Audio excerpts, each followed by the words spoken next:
全台老人接受新冠疫苗的注射，传出零星的死亡案例。台南市一名90岁的老翁，伫15号注完疫苗，16号暗时就不幸来过身。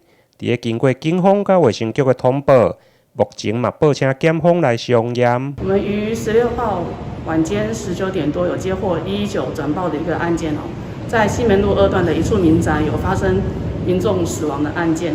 那经我们到场了解哦，他那个死者是一名年约90岁的老者。那家属表示，死者在15号，也就是死亡前一天有去施打疫苗。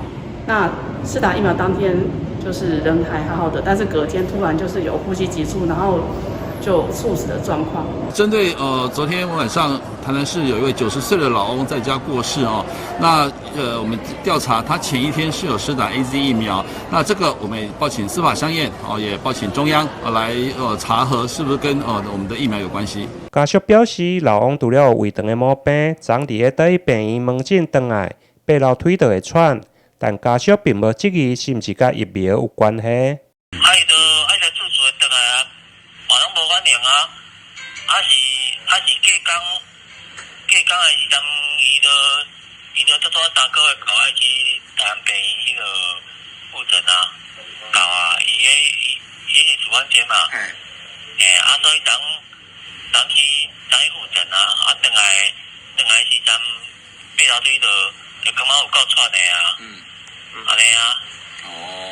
嘿啊。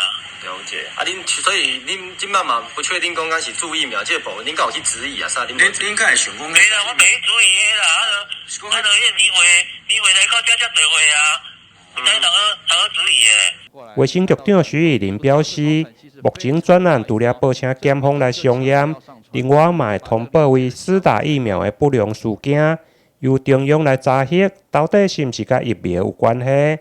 台南新闻林跟刘品言采访报道。